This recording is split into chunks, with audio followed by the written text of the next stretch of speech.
very shocking. This is footage from October 30th, 2016, in the city of Baghdad. It's an incident that was widely reported in major news media outlets the day it happened, with headlines that look so familiar to us. Reports of people killed in a car bomb in Iraq. Some of the headlines said 8, some said 10, and of course, it was reported that ISIS, through their own media outlet, had claimed responsibility. Over the past 20 years, we've seen the same type of headline so many times that many of us are desensitized to it, and many people in the West, their first association when they hear the word Iraq may be bombing. But something was very different about this particular car bombing on October 30th, 2016. While seeing photos and video footage of the aftermath of these attacks is very common, it's rare to have footage of the entire act carried out itself. But in this case, both the planting of the bomb and its live explosion were captured by a nearby security camera. We're going to watch this footage, and be warned, some people might find it disturbing. However, you might also find that what you see is not nearly as gruesome as those headlines would have you believe. In the beginning, we see a man reaching through the driver's side door of a car before he quickly walks over and gets in the passenger side of a small white pickup truck, which quickly drives away.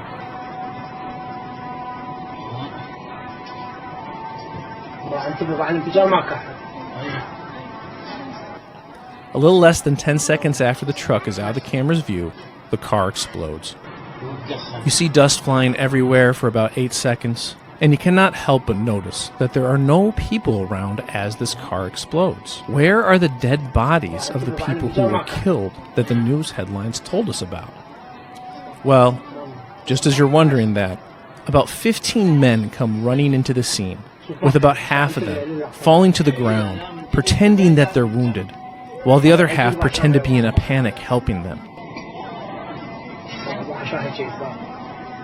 There's also a white van that's maybe supposed to be an ambulance, and while these actors load people pretending to be hurt or dead into it, you see one man throwing his hands up, yelling for people to come over.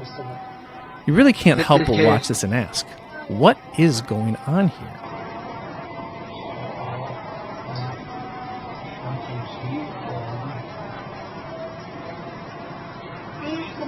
When this footage was first posted shortly after those headlines by a local Iraqi news agency, it caused a firestorm of conversation on Arabic social media.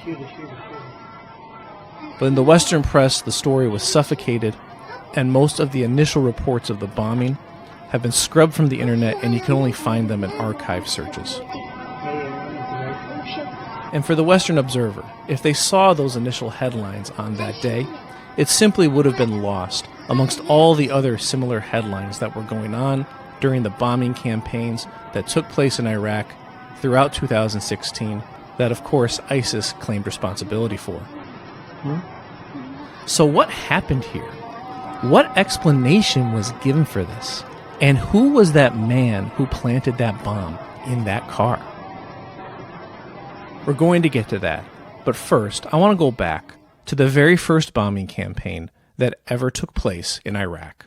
From April 1950 to June of 1951, there is a campaign of 7 bombing attacks on civilian targets in Iraq. Like other bombing campaigns that have taken place there since, these campaigns targeted a specific ethnic and religious group. But unlike what we hear now of attacks on Sunnis, Shias, and Kurds, it was the Iraqi Jewish population that was the target of these attacks, with one bomb being thrown in a synagogue and the others being thrown at cafes, neighborhoods, and businesses that were commonly frequented by the Iraqi Jewish population, a population of people that in 1948 numbered around 150,000, but now is literally less than 5. Why and how, after a history of 2,500 years, was the Jewish population in Iraq effectively ethnically cleansed from that land?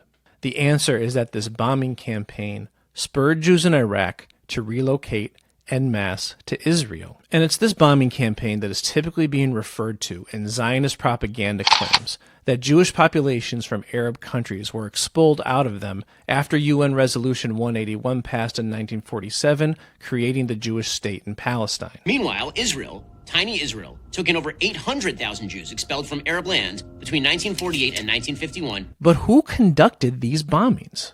If you look on the Wikipedia page about them, it will tell you, quote, "There is controversy around the true identity and objective of the culprits behind the bombings, and the issue remains unresolved." But to any honest person who cares to read and research, it's clear that this statement on the Wikipedia page is completely untrue, and it obscures the fact that members of the Iraqi Zionist movement were put on trial and found guilty of these bombings. It further obscures the fact that details of everything surrounding these bombing campaigns is laid out in the book Ben-Gurion Scandals, written by Iraqi Jew Naim Giladi, who himself was part of the Iraqi Zionist movements. How did you and others from Iraq, Jews, Islamic Jews, as you say, come to go to Israel? And what were the circumstances under which you did go to Israel and elected to go there? And what is the reality of the Jews from the Islamic countries going to Israel? And maybe you could address that after 1948 or before, or just how did that come about? What some was the of situation? them, the old people of the Jews, they go to Israel because they was believing that the third temple will come to building, and the Messiah is come, or Messiah will come. Messiah, yes.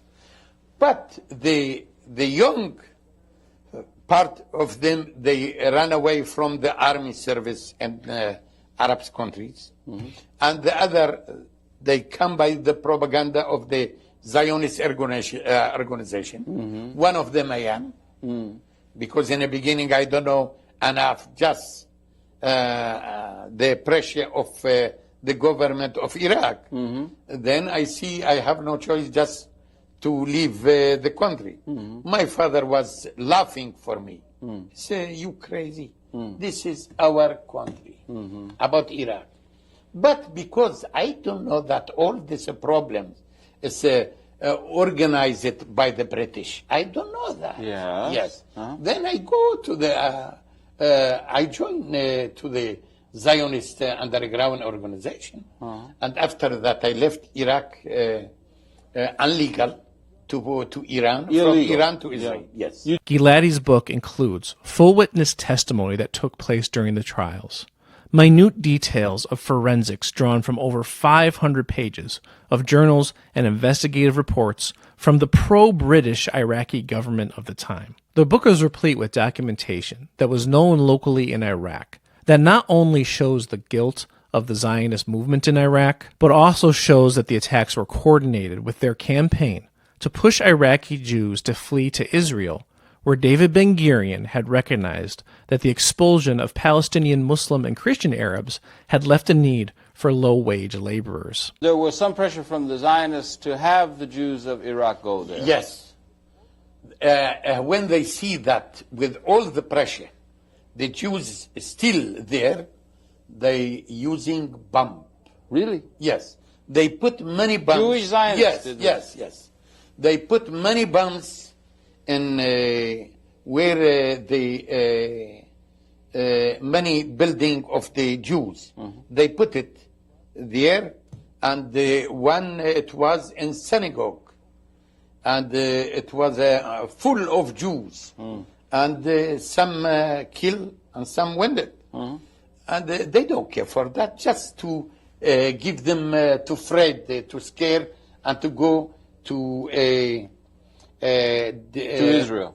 To Israel. Yeah, and to fight, if necessary, to fight, because they were very, very dedicated to the establishment of Israel, the Zionists, above all else. About the fight, I can't say here nothing. But they need people,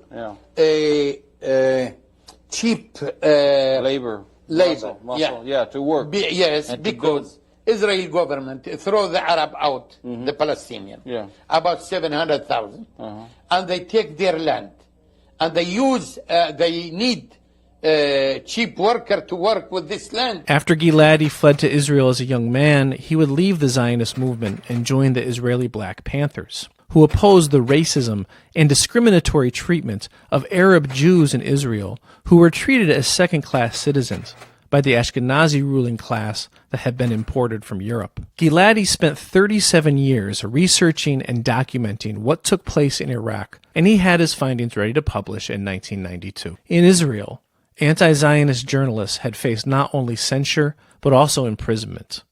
So Giladi never attempted to submit a manuscript there. Instead, he denounced his Israeli citizenship, losing thousands of dollars in property that he owned along with that, and he fled to the United States, where he initially had interest from several publishers, but all under the condition that the contents of the book be heavily edited and censored. Well, welcome to the United States. Thank you very Yeah, much. you were. I'm sorry to hear that it was so bad. Thank you very much. I see that United States is talk about freedom, but here freedom. You can say what you want. You can write what you want. Not like the Israeli democracy. And the truth that in Israel, the best regime and the best system of election. But after the parliament, nothing in. Because if you want to write something in a newspaper, you have to take it first to the censor. To the censor. To the censor. They have a whole board of censors who censor what's to be shown. Yes, and you can do nothing even if you go to the Supreme Court. If the censor said no, it's no. And you had to suffer that as a journalist. You were a journalist trying to do that. And you were also... And I feel it on my body. Since Gilani was unwilling to censor anything, he initially published the book independently by himself, something not easy to do in the 1990s, and something he did at a sunk cost of $60,000 to himself. It wasn't until 2003 when a small publisher, Dandelion Press, run by Carol Adler, who herself was raised as a Zionist Jew in Israel, agreed to publish the book in full. The power of pro-Zionist influence over news, narrative, and information in the Western world always allows for the waters to be muddied when it comes to asking what really happened with any event that takes place in the Muslim and Arab world. Gilani never made a penny off the publishing of this book, and still today it is exceedingly hard to get a hold of a printed copy of it. And we live in a time where it's very easy to search up the title of any book and to be able to find a place online where you can purchase it. I ask any one of you to do that with this book and see just how difficult it is to actually get a hold of a copy of it. Of the hundreds of pages of forensic evidence and witness testimony that's detailed in Gilani's book, here are some important points. Iraqi courts convicted 2 Jews of throwing the bombs who were given the death sentence, but 2 other men, Yehuda Tagar and Rodney Henry Rodney, who were their handlers that provided logistical and financial support, and that were confirmed Mossad agents, both served much shorter sentences due to pressure put on Prime Minister Abdel Karim Qasim by the Israeli government. Yehuda Tajar served 10 years of a 25-year sentence for committing the bombings. Interestingly, some 40 years after his prison release, in his first interview ever given to a non-Israeli, he admitted that while working with the Mossad, he was fully prepared and willing to carry out these bombings. But he still tried to claim that he never actually did it and that they were actually the work of the Muslim Brotherhood. Those are tough boys, the Muslim Brotherhood. I wouldn't want them anywhere near that government. Without the suppression of Gilani's book, Tajar could never make this claim to a Western author interviewing him, because Gilani details, based on police records, that when Tajar was initially investigated, he claimed to the police that his name was Ismail bin Mahdi and that he was a Muslim. And to prove it, he showed them that he had a pocket-sized Quran with him. The Mossad has a slogan, which is the anthem of the Mossad, if you want to call it. It's a biblical term. It says, by way of deception, thou shalt do war.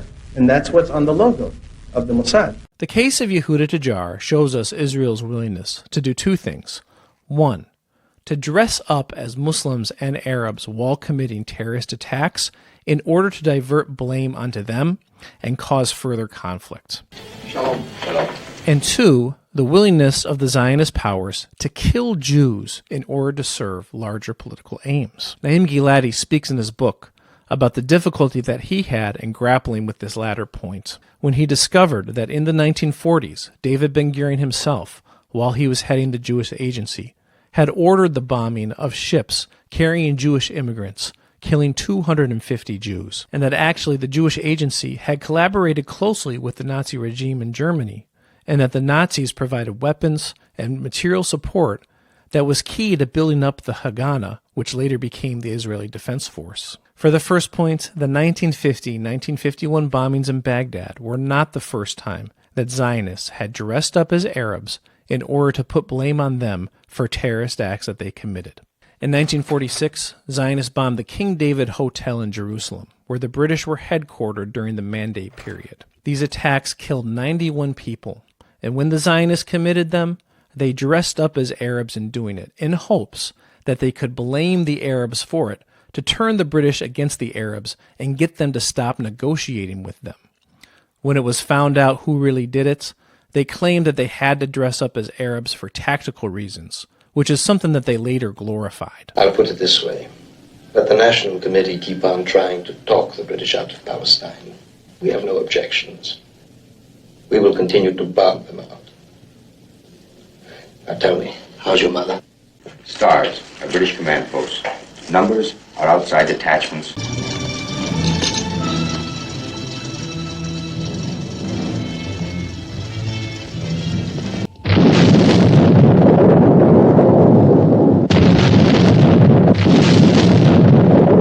The King David Hotel.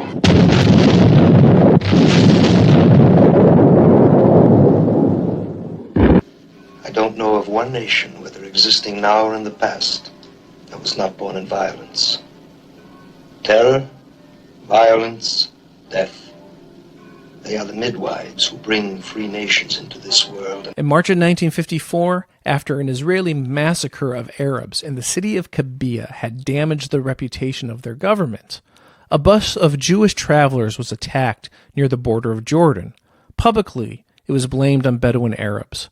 But Gilani shows from documents internal to the Israeli government that it was actually done by Zionists in order to regain political favor. Later in the summer of that same year came the famous incident known as the Lavon Affair in Egypt. After the British announced that they had agreed with Egyptian President Mohammed Naguib to remove British soldiers from the Suez Canal, the Mossad, in partnership with local Jews in Egypt, dressed up as Arabs to plant bombs in civilian targets in Egypt, including theaters and schools owned by Britain and America, in hopes of detonating them and to blame it on the Muslim Brotherhood. The incident is named after former Israeli Defense Minister Pinhas Lavon, who was forced to resign in disgrace after it was uncovered. In his book, Gilani reveals a letter written by Pinhas Lavon to an Israeli dignitary who was asking the government about the bombings in Baghdad and the Lavon Affair. It was printed and made public in a 1966 edition of the Israeli newspaper Ha'alom Hazeh. In it, Lavon admits that the failed plot in Egypt was not the only affair of its type, and that Israel had actually committed several such affairs, and that the bombings in Baghdad in 1950 and 1951 were one of them. A former Israeli Minister of Communications, Mordecai Zipori, who was also a general in the IDF and leader of the Harut Party, was interviewed for the October 4th, 1985 issue of the Israeli paper Yediot Haronot. He was asked directly about the horrors committed by the Israeli military. He said, quote, "If you go over Israel's military history, you would surely find out that it was once proposed that one of our planes be painted in the colors of Egypt and then sent to bomb Israel. This would have made it look as if Egyptians did it. We had all sorts of ideas, and there were actions too."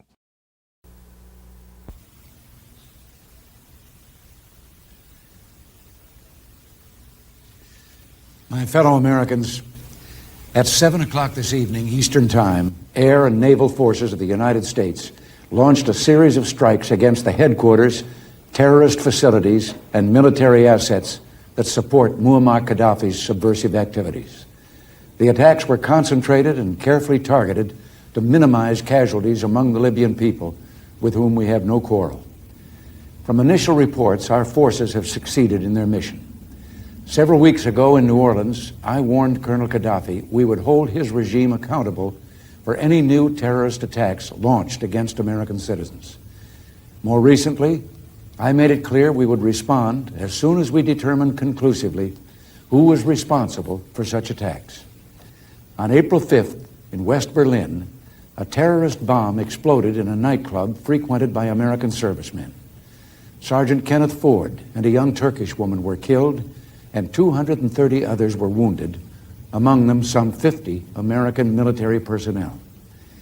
This monstrous brutality is but the latest act in Colonel Gaddafi's reign of terror. The evidence is now conclusive that the terrorist bombing of La Belle Discotheque was planned and executed under the direct orders of the Libyan regime.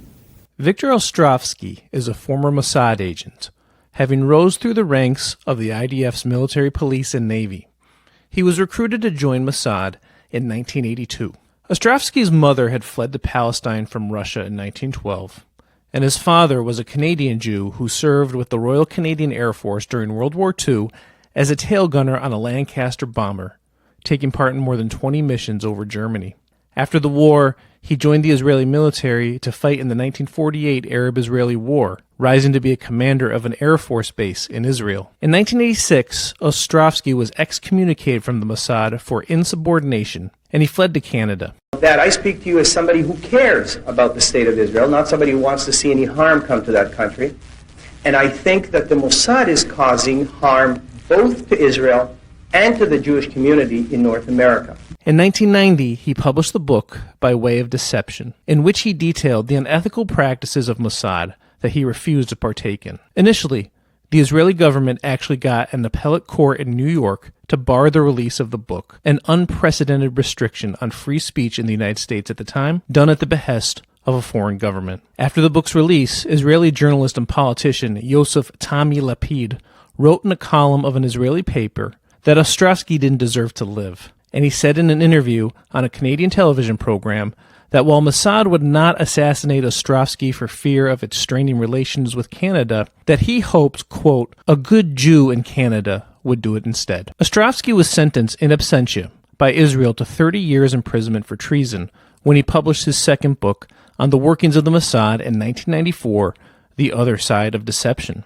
In it, he details a top-secret mission run by the Mossad called Operation Trojan, in which the Mossad would use a specially developed device to trick America and Britain into thinking they were intercepting messages from the internal communication channels of foreign governments. He writes, a Trojan was a special communication device that could be planted by naval commandos deep inside enemy territory. The device would act as a relay station for misleading transmissions made by the disinformation unit in the Mossad and intended to be received by American and British listening stations. Originating from an IDF Navy ship out at sea, the pre-recorded digital transmissions could be picked up only by the Trojan. The device would then rebroadcast the transmission on another frequency, one used for official business in the enemy country, at which point the transmission would finally be picked up by American ears in Britain. Operation Trojan was one of the Mossad's greatest successes. It brought about the airstrike on Libya that President Reagan had promised.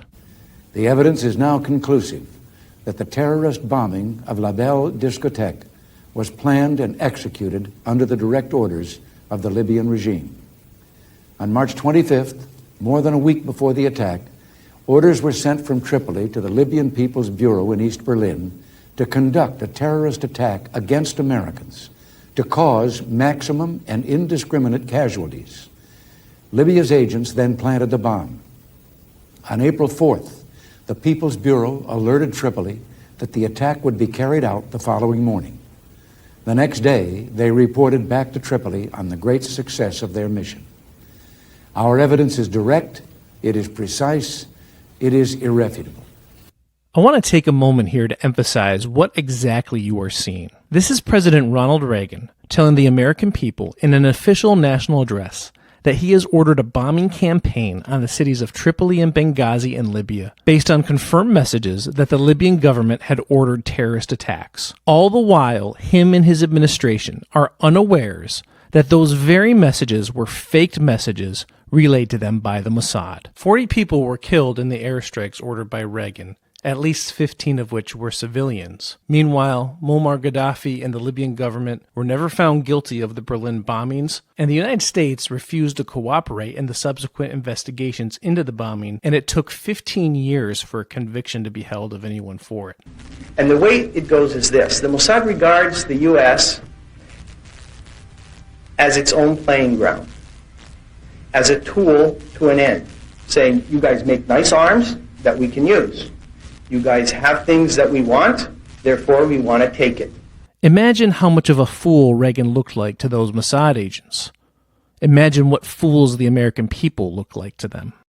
Ostrovsky describes what he was told about Operation Trojan by a high-ranking Mossad officer named Ephraim. Ephraim had spelled it all out for me and confirmed some of the information I'd already known. He then went on, after the bombing of Libya, our friend Gaddafi is sure to stay out of the picture for some time. Iraq and Saddam Hussein are the next target. We're starting now to build him up as the big villain. It will take some time, but in the end, there's no doubt it'll work.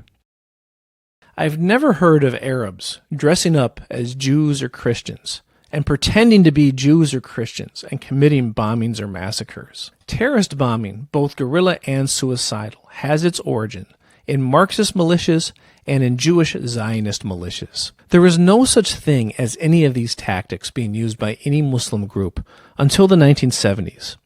And Western experts admit that it was done via inspiration of seeing the tactics work by Marxist and Zionist groups before. Still, even when the Palestinian Liberation Organization started using such tactics, they never pretended to be Jews while doing it, because what would be the point? Such pretending only makes sense if you're confident that your side can control the narrative coming out of such incidents, and if you're confident that your side can suppress the information that reveals the truth. And who controls the narrative of this? When we think of terrorist bombings, do we think of Jews and Zionist militias who started them? We don't, because when the King David Hotel bombings occurred, and the Lavon affair, and the Baghdad bombings, there were never any movies put out portraying Jews as evil terrorists who committed these acts. But in the 1970s and 80s, after the first Intifada, when the PLO first used some of these tactics, a slew of motion pictures were released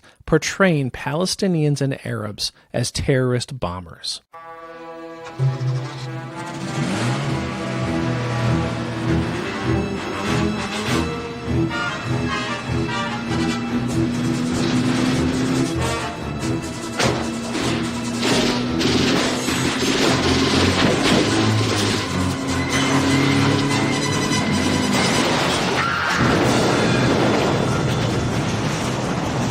May I help you? Philistine. Listen to the sound of our God.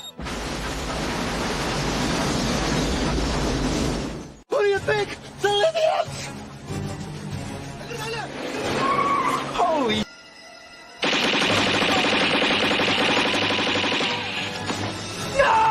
I will dispatch the American people to the hell they deserve.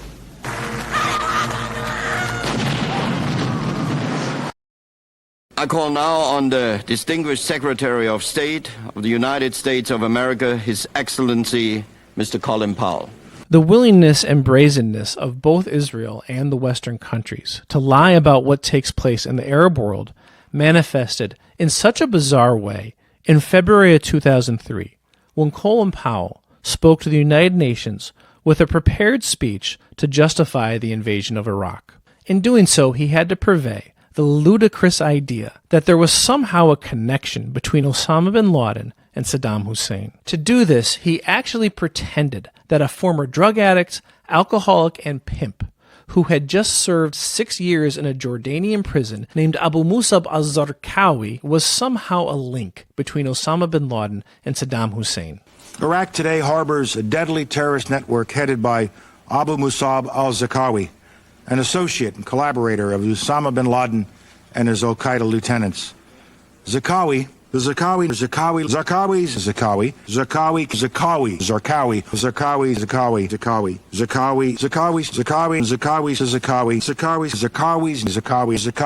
mentions Zarqawi 21 times in his speech to the United Nations, even though security officials in the CIA and Department of Defense at the time have since admitted that both Powell and Vice President Dick Cheney were advised to take Zarqawi out of the speech because the idea of him being connected to Saddam Hussein was so ridiculous. Vice President Cheney came to the CIA asking lots of questions.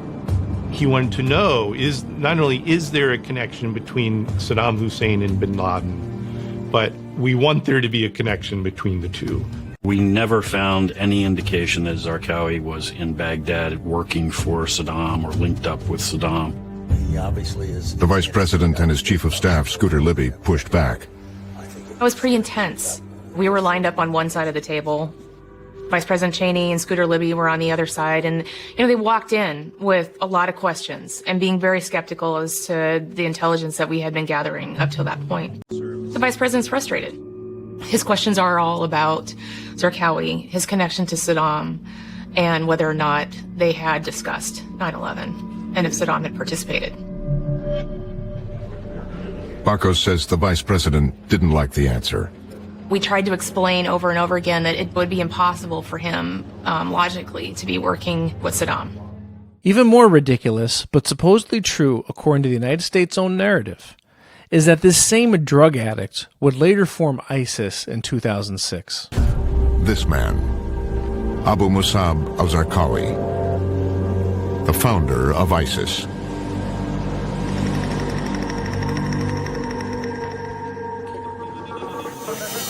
He would accomplish this by coordinating, of course, a bombing campaign across Iraq after the U.S. invasion in order to sow sectarian strife and to destabilize the country. For years, all that the public ever saw of Zarqawi was this black and white picture of him. That's Zarqawi in the middle. That's Zarqawi in the middle. But amidst this bombing campaign, speculation was heavy amongst Iraqis and many others that the bombing campaign was too sophisticated to be led by some former drug addict, and given the country's history, suspicion was rife that it was the Western intelligence agencies that were behind it. In 2005, Shia Imam Jawad al-Khalasi said, "I don't think that Abu Mossad al-Zarqawi exists as such. He's simply an invention by the occupiers to divide the people." He also claimed that al-Zarqawi was killed at the beginning of the U.S. invasion in Iraq, and that al-Zarqawi's family in Jordan even held a funeral for him. He claimed that audio statements of Zarqawi claiming responsibility for the bombings in Iraq were fake, and that they were intended to push Shias towards siding with America in the war. It was also reported in 2005 that Iraq's main Sunni Arab religious authority, the Association of Muslim Scholars, had condemned the call to arms against the Shia, calling it, quote, very dangerous, and saying it, quote, plays into the hands of the occupier who wants to split up the country and spark a sectarian war. In October 2005, U.S. intelligence in Iraq revealed to the public a 13-page letter written by al-Qaeda's number 2 man in command, Ayman al-Zawahiri, supposedly written to al-Zarqawi, outlining the mission of al-Qaeda in Iraq, who would be the predecessor of ISIS. Bin Laden's top deputy, Ayman al-Zawahiri, dispatched this letter to Zarqawi.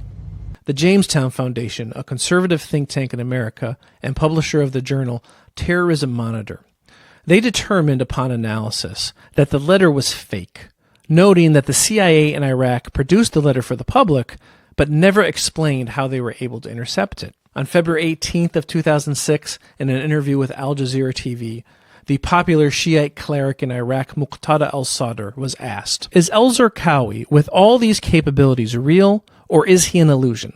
Al-Sadr answered, "I believe he is fictitious. He is a knife or a pistol in the hands of the occupier. I believe that all three, the occupation, the Takfir supporters, and the Saddam supporters, they all stem from the same source, because the Takfir supporters and the Saddam supporters are a weapon in the hands of America, and it pins its crimes on them." Mind you that these Shia leaders are supposed to be the sectarian enemies of al-Zarqawi. 4 days after that interview with al-Sadr aired, the most sophisticated bombing attack yet took place when the gold dome of the Al-Askari Mosque in Samarra was bombed to pieces. Strangely, to this day, no one has ever laid claim to having committed that attack. Now, I did a survey on my YouTube channel once that showed that 35% of my followers are non-Muslims, and the vast majority of them identify as politically conservative. This video is really being made for you guys. I have zero animosity towards people who identify themselves as traditionally American and who have generally supported the United States military in its ventures abroad. Most of you probably came to my channel because of my videos on parents' rights and the shared values that we have with you as Muslims for traditional family. So there's no doubt that the facts and details of what takes place in war zones gets hazy and muddled by propaganda battle. But what I really want to give you all here is some understanding of the background information and experience that Muslims have that give us an entirely different lens when we hear about news reports of things taking place in the Muslim world or elsewhere, and specifically why it is so pervasive and common a reaction from Muslims to hear reports about Muslim terrorism taking place and believing that it is either Israeli or Western intelligence agencies who are actually behind it. This is a clip from Akhbar al-Yawm, or Today's News, an Arabic news channel with over 800,000 subscribers on YouTube and 1 million followers on Twitter X. This video was posted in December 2015, 1 month after the United States intervention began in Libya, ostensibly against ISIS rebels. The video has over 500,000 views, mostly from the Arab world. In it, a Libyan intelligence official is questioning a captured ISIS rebel. Watch it with the translation subtitle. هذا اسمك الحقيقي واسمك الحركي في ليبيا؟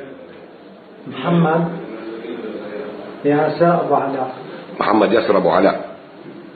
جنسيتك؟ سورية. ديانتك؟ يهودية. عملك؟ ملازم أول موساد. عملك؟ ملازم أول موساد. I know someone who's pro-Israeli would maybe look at this and assume that this is someone who's being coerced under interrogation.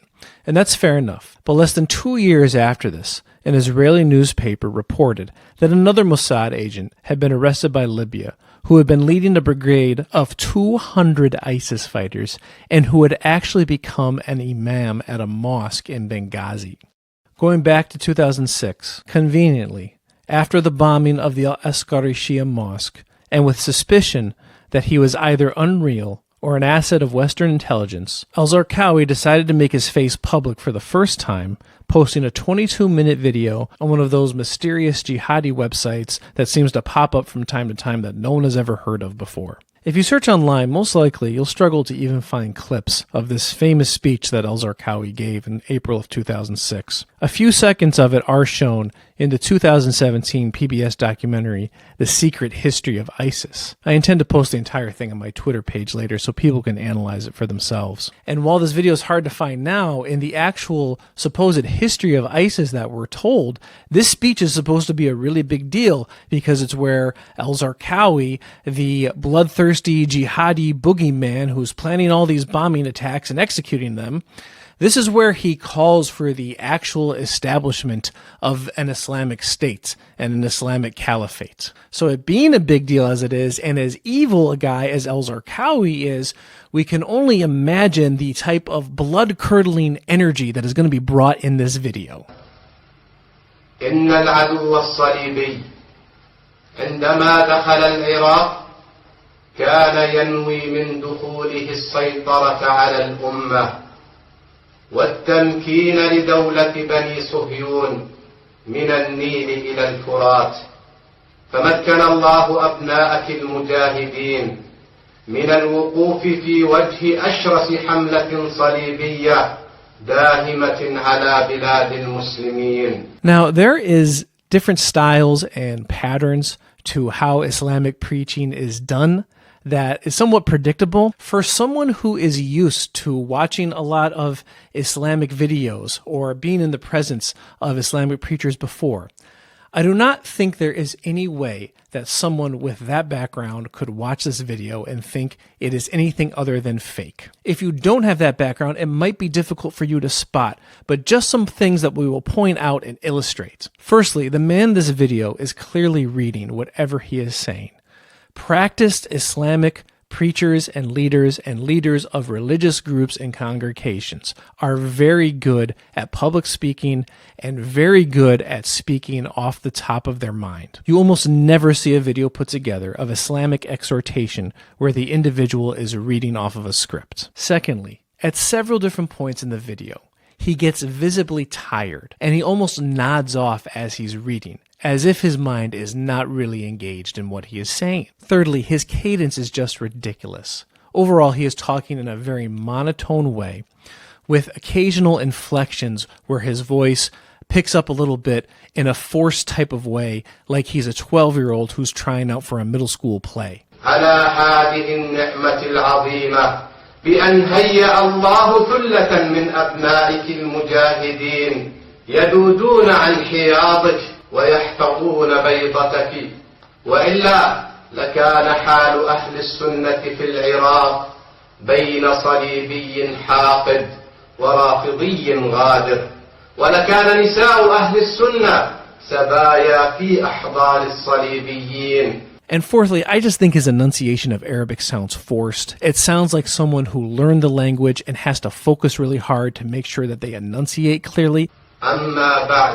It doesn't sound like someone speaking from an actual native accent or dialect. And fifthly, there's a really big thing that I'm about to get to. But I want people to understand that if you're not used to watching Islamic preaching, you might not be able to pick up on these types of subtleties. So I want to compare this video to one of a real Arab Salafi sheikh who is preaching, and he is admonishing people in his village for focusing too much on learning English instead of learning Arabic better so that they can recite the Quran. أن تدخل الإنكليزية على وجهها كأنما قد تعلمتها على أهلها ومن ولدوا راضعين لحروفها وآدابها. عار عليك أن تدخل لغة ولغتين وثلاث لغات من لغات الأعاجم. So let's just compare. Here's one sheikh who is calling for a global jihad, establishment of Khalifa, and expulsion of the Crusader Zionist enemy.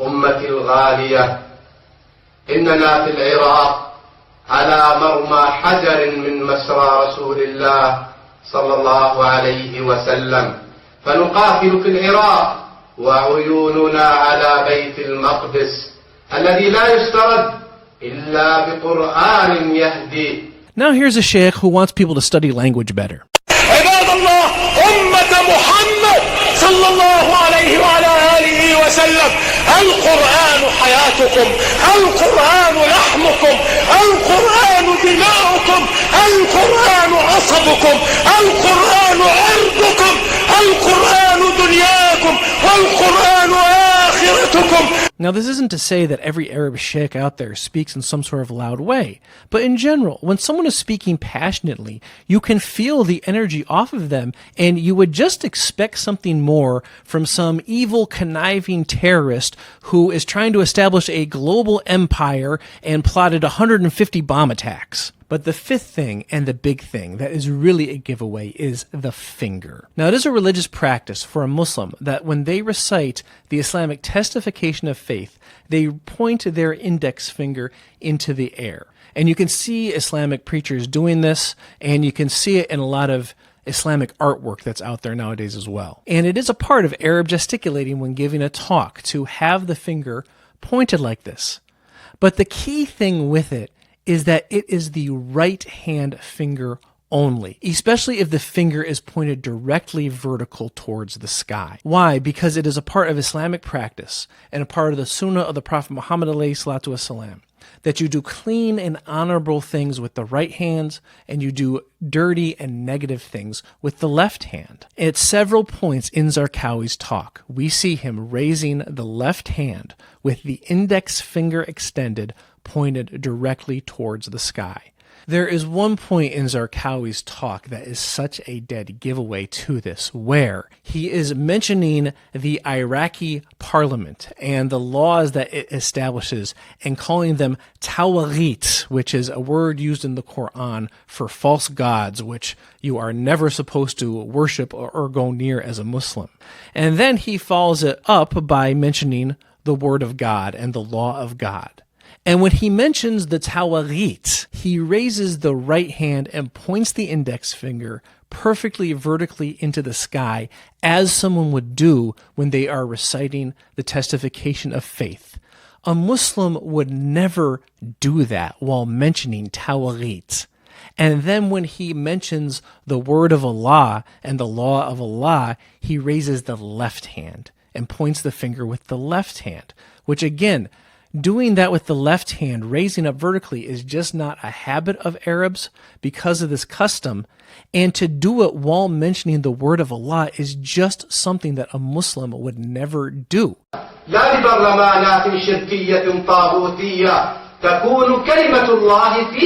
And non-Muslims out there, you might not be in tune to these subtleties, but you all should understand that things that go on in the Muslim world and these geopolitical conflicts and such, you will never understand them fully if you don't learn about Islamic practice authentically.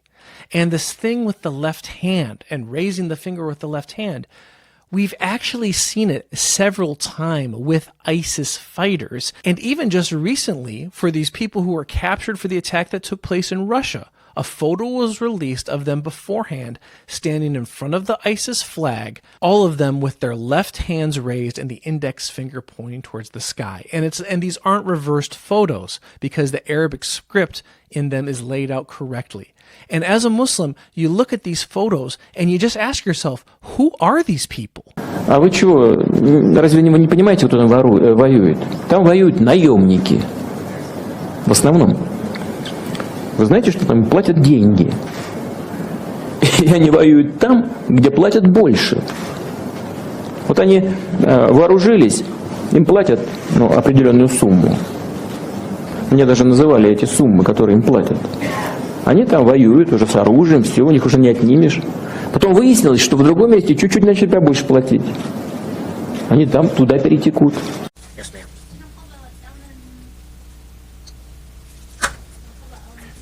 So the voice, we don't... With the Washington Post. Can you run down more detail about how exactly he died, how many airstrikes there were, and if Zarqawi died instantly or if he died later? Just a little bit more detail on the operation itself. Sure. If you would, technical crew, would you assist me in bringing up the video? I'd like to show you a video of the airstrike on the building that occurred last night at 6:15.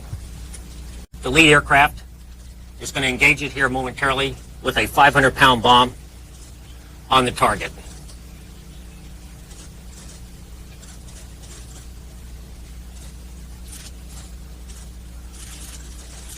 At this point, they're making an assessment as to whether or not the target had been fully engaged and whether they need to re-engage it one more time. The decision has been made now by the commander, the pilot in charge up there, that they are going to do a re-attack, and you'll see the second 500-pound bomb go in shortly.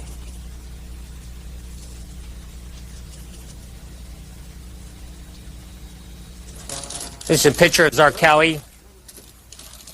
As you can see, generally the same facial expression in both there.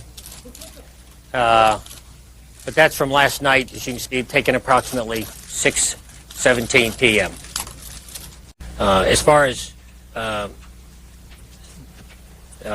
body itself, in terms of the explosion of the bomb,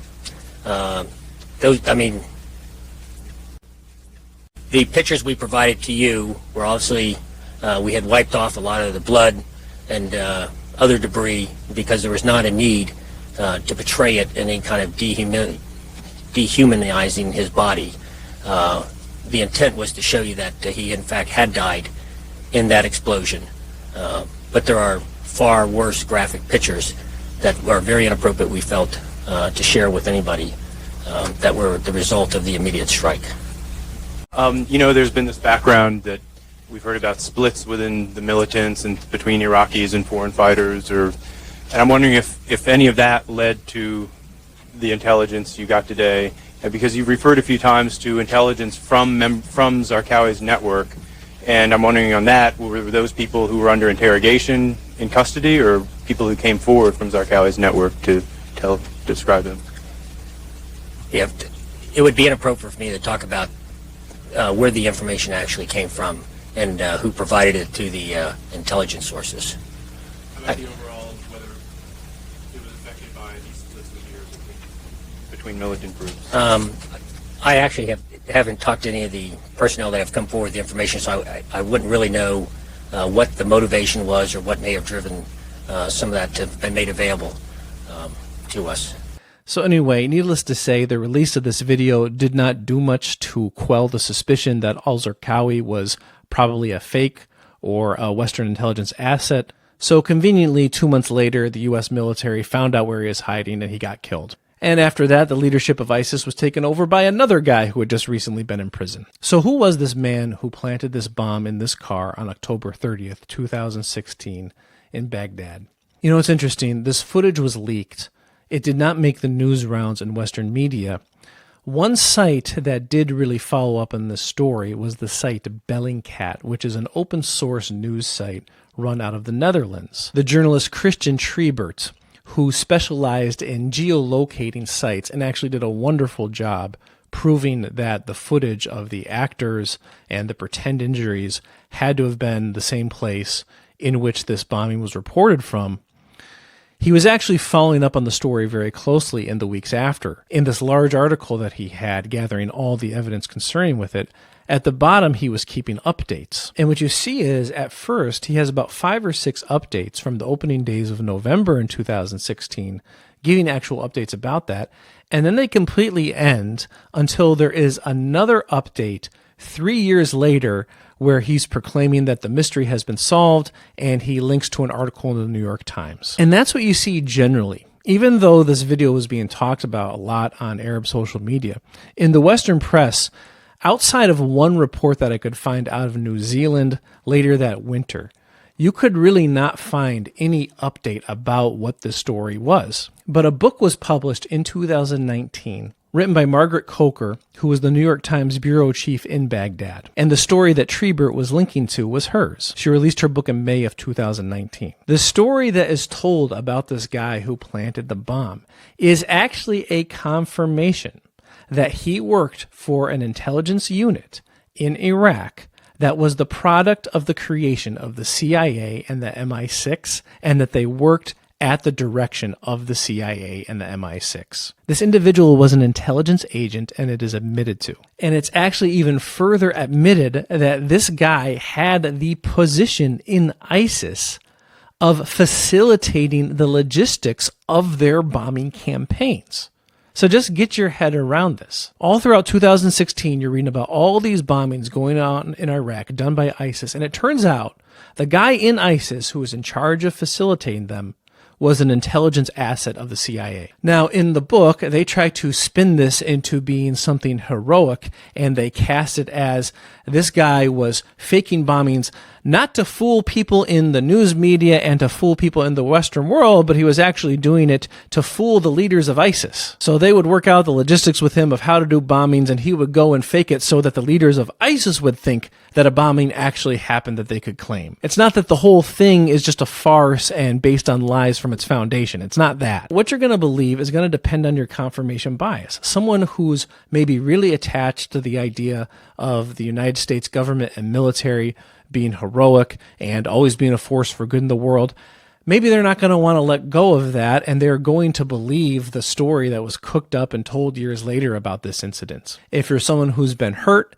and been affected by all these things that have gone on in geopolitics and just their presence in the news, then you're going to be more skeptical, and you're going to continue to ask questions like, why have a guy fake terrorist attacks for ISIS and work with their leadership to do that? Why not just have the intelligence asset tell the military where the leaders of ISIS are and go get them and shut them down or something like that?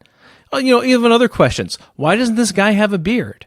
If ISIS is these religious extremists, why would someone working in their higher-ups planning their attacks, why wouldn't he grow a beard? That's a religious thing. But the point I really want to get out of this is I want non-Muslims to understand where Muslims are often coming from with this. And for Muslims, I want us to understand that it is okay. We have legitimate reason to see things that happen or supposedly happen in the news, these attacks. We have every right to suspect that they are fake, and we don't have to apologize for them. And the other thing I worry about is after October 7th, you can see really clearly the Zionist propaganda just going crazy. And it's very interesting to me as someone who studied the Israeli-Palestinian conflict years ago, and you kind of study how lies would be put out, and sometimes it would take a generation for alternative information to get spread that would dispel those lies. But now you almost see it. You can see that pattern play out its course almost within a day sometimes. And it seems to me very clear that the Zionists, the neoconservatives, and those who benefit from the military-industrial complex, they are getting very, very desperate, and they are getting desperate to keep the Muslim boogeyman alive. So I am very concerned that something is going to happen in the Western world, that there will be some type of attack, and who knows the type of position that will put Muslims in. And there's really so much more to talk about. Just doing the attack themselves and blaming it on Muslims, or dressing up and pretending to be Muslims, all those are different ways that terrorism has been faked by the Western intelligence agencies. A whole other way to get into it is through entrapment cases by the FBI. I recommend to everyone to read this book, The Terror Factory, by Trevor Aronson. Trevor Aronson was a journalist who began noticing a pattern in all the reports of supposedly thwarted terrorist attacks by the FBI, that they were all cases where the suspect did not have any actual connection to terrorist networks or terrorist organizations himself, but actually all the preparation and ideas and scheming for the terrorist attack itself was set up by the FBI, and then they just found someone, usually someone suffering from mental illness, oftentimes people who've been through the prison system or drug rehab, or having other reasons why they are a vulnerable person, offering to them to actually go commit the attack, and then when they go make a step towards doing it, they arrest them, sometimes the FBI even giving them financial incentive to do it. And what Trevor Aronson did was he gathered the entirety of data of every single terrorist case that happened since the war on terror, and found that basically all of them were cases like that. تقدم شيخ معها من المكان. ايش تقدم معها؟ اي تقدم معها شيخ. يعني مشي ورامي بإذن الله. سوين. ايوه. ليش يا شيخ؟